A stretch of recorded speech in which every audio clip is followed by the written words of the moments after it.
and it exists when I was drinking. So I was and it was Wait, a were few you drinking years when ago. I met you? I don't know. That was right in that area, I think. We never drank together, though. We're definitely talking about your drinking. Sure. The hardest, one of my favorite moments in life, Nate Bargatze and I are sitting, you know this already. I think so, Nate Bargatze and I are sitting in Tennessee. We're with Ari, and Ari's talking about you. And I said, I don't really know Joe. Yeah. And Nate goes, you don't know Joe? And I said, no. And he goes, did you ever hear that time Joe shit in that girl's shoe? I went, huh? I got so excited. I was slapping the table, and I was like, this is what my life is about. This is why I love what I do, is that you just said that, and now I know I got good stuff coming my way. I appreciate that. That makes Nate enjoyed it the most. I mean, Nate was with me that night, and then when I told him what had happened, it's the hardest I've ever heard anybody laugh. I was on the plane, like, covered in shit, and it made me feel better that Nate was just like cry laughing. And Nate is Nate's obviously a great joke writer, but he's such a great storyteller. Yes. When he tells a story, he does it the way an old Southern man would do it, where he takes pause where needed. Yes. And when you called the girls, you're like, listen, I think I might have shit in your shoe. And they're like, it's not that bad. And you stopped and you went, wow, these girls must be savages. That was literally what I thought. I texted and I was like, I want to kill myself. I'm so sorry. And she's like, oh, you were fine. And I was like, these girls are fucking animals, man. Like, these girls party. I shit in her shoe. And she's like, hey, man, it happens. I really was like, wow, like, Jesus Christ. Like, but I got saved by the fact that they were like 22 years old. Like, if they were in their 40s, like, I would have been sent to jail or had my dick cut off or something. But they were like 22, fresh out of college. But they did not realize, because then what happened was I flew across the country, took my phone off airplane mode. Wait. Start it a little bit, just so anyone who doesn't know the story. This is one of the hardest I've laughed. Okay, I laughed in a restaurant at Nate Bargatze telling me the story about you. I've heard you tell it on Rogan. I told it on Rogan, yeah. So I feel bad because I don't want people tweeting at me being like, we already heard this. No. I'm fucking make you tell this story. All right, great. Well, it was like, I was like, first of all, I was like I was post breakup. So I was in that like sad mode where I was like, I'm never going to meet anyone. I hate myself. I'm a piece of shit. And then I kind of liked this girl that worked at Caroline's. She was like a door chick or whatever that I would chat with. And so I was trying to like, hook up with her, but I'm a fucking idiot. I don't know how to hook up or whatever. So I was like, well, I'll go drinking after the show. But I got shithoused like way too early. And I was at some bar. I was at a bar show like 2 hours before I met up with her. And you ever have that moment when you're on stage and you're like, I'm fucked up right now? No, I don't. But I don't drink a lot before I go on stage. Oh, well, I'm an anomaly. So anyways, I was like fucked up. And then I went to Caroline's to meet up with Nate and this girl and her friend. And I was already shithoused. Then we started drinking at Caroline's. Then we went to Barcelona Bar. Do you know Barcelona Bar?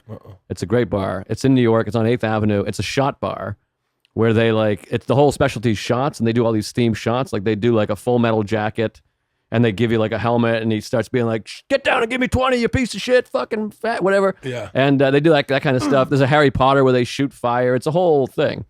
So we went there and just started doing all these shots and stuff. And I was like I was hammered, like close to blackout. The next day I was flying to Seattle to do the Seattle comedy competition, which is a month long. I had a month-long cross-country trip the next morning. But, I liked this girl or whatever, so I just kept, once you get going, you can't stop. Like, I didn't have the thing of like, let me go to bed. Yeah. So then my friend Jason Canner, he's a bartender was a bartender. Canner. Yeah, you know Canner. He's been on your show, yeah. So he used to bartend at the 13th Step, ironically. And, so they're like, let's go down there. There's some people down there. So we go down to that bar, and I don't remember the cab ride. I just remember going there being like, I'll have one, and I don't go whatever. So the next thing I remember, I played a little beer pong. Louis Katz was there, Nate Bargatze. And then I was like at the bar with this girl. And I guess I kept saying, you hate me. I was like, you fucking hate me. That's like that was my go-to. And then she would go to the bathroom, and Canner was like, dude, this girl likes you. That's why she's talking to you. And then she came back, and I was like, you fucking love me. I just switched it to you love me. And then I was like, I got to go, though. I was like, you got my number? I got to go. So then I just left. And then I don't remember any of this. This has all been told back to me. I just showed back up like 45 minutes later. And then Canner's like, I thought you left. And I guess I just said, I did. And then I just walked back and started playing more beer pong. So that 45 minutes is just lost. I have no idea where I was. I was just in the East Village somewhere. I don't know. I don't know what happened.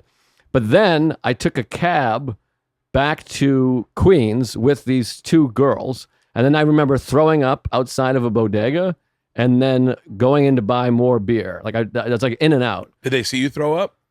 I don't know. I was just throwing up on the wall, and then I got like a 6-pack of Heineken, and then I remember sitting on the couch with like a beer post throw up. Then I wake up, I'm in someone's bed, and I just remember I had to piss so bad. I was like, I'm gonna piss my pants. I've never had like I had to piss so bad. I found the bathroom. I pissed for like 3 minutes, and I had that feeling of like I don't know where I am, and I don't know what happened. I couldn't find my glasses or my pants. So I piss. I'm like, thank God I didn't piss the bed. That could have been really bad. So then I walk out. I look in the living room, and they had a living room table that was just like shattered, like someone had fire-laid the table. And you know that feeling when you're drunk, you're like, that was me. Yep. I know that was me. And then it started to be weird because no one was there, and I just had that air of like something's off. And then I started walking to the kitchen, and I saw footprints of feces, just like shit strewn everywhere, and it kind of followed back into her bedroom, and there was a big puddle of piss and a sneaker, like a high top sneaker with like a spiky shit sticking out of it. Like I shit in her sneaker, and then a lot of it went elsewhere, and then I like picked up my foot, and my sock was just covered in shit, and I had just walked around with shit everywhere. And then I look at the clock, and I'm like, my flight is leaving in like 45 minutes from like JFK. It's a cross-country flight. And this is in Astoria. So it's like a 40-minute ride. So I called my best friend in Seattle who was going to pick me up at the airport. I was like, I don't think I'm going to make my flight. I just shit in a girl's shoe. And I hadn't packed, by the way. I had no clothes or anything. So then I started trying to like scrape up I was like, let me clean up the shit. That would be the nice thing to do. I'm trying not to throw up right now. It's fucking gross. I mean, dude, it was like a wet shit just sticking out of a sneaker. But the fact that's amazing is I got it in the sneaker mostly. Yeah, that's really impressive. Yeah, I think I thought it was the toilet. That's what I think. I'm sure. So anyways, there was shit everywhere. So then I started like trying to wipe it, but it was like really on there. It was like caked in. It had dried a little bit, you know? So I was trying to get it, and I picked up a few of the big clumps with my sock and then kind of flipped it inside out, you know? And then threw it in there like kitchen trash. So it's like barely cleaned up. It's still in the kitchen. And then I was like, I just gotta go. I gotta get out of here. So I cleaned up as much as I could, the big pieces, but there was definitely shit still caked on the kitchen floor and shit. And so then I hopped in a cab. I ran home, grabbed whatever clothes I had, just stuffed it in the suitcase. Were you close to them? I lived like a few blocks from them, yeah. Okay. Luckily, we're neighbors, so that's good. And then I jumped in the cab. That's when I texted them. I was like, I'm going to kill myself. I'm really sorry. And they were like, don't worry about it. It's no big deal. And I was like, holy fuck. Oh, okay, great. So that part was like kind of nice. Then I missed my flight. They put me on a flight to Boston. I had to fly to Boston to get to Seattle. Then on the layover is when I realized, I called Nate. I was telling him the story in Boston. I was like, I'm in Boston right now. I missed my flight. I'm covered in shit.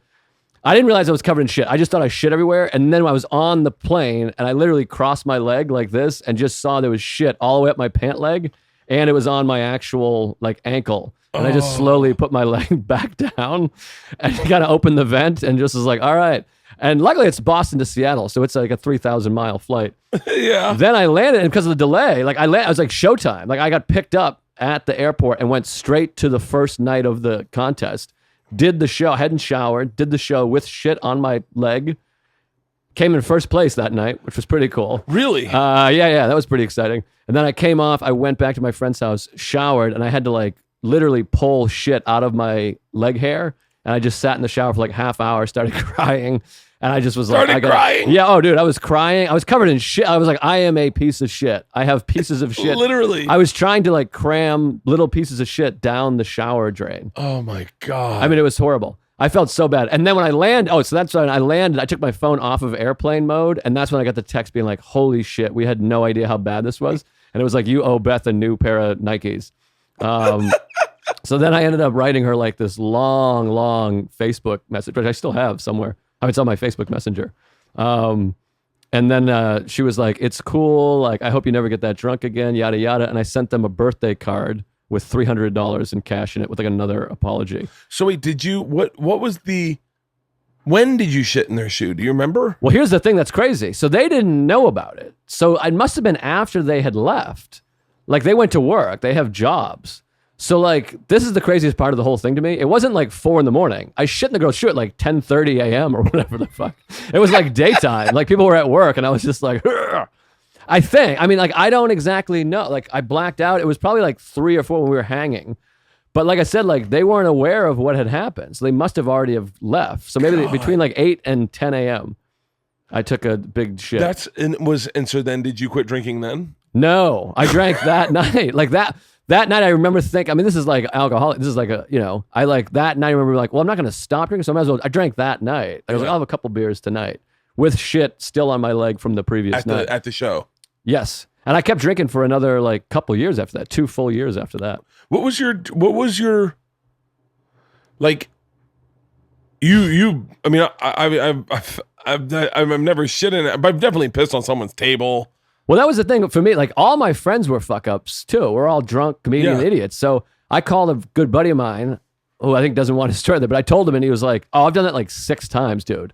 And I remember like, all right, okay. And then Nate was laughing so hard. Nobody was like, "Hey, Dan, this is fucked. Like you're a fucking psychopath. Like you got to stop drinking." Nobody was there to like help me.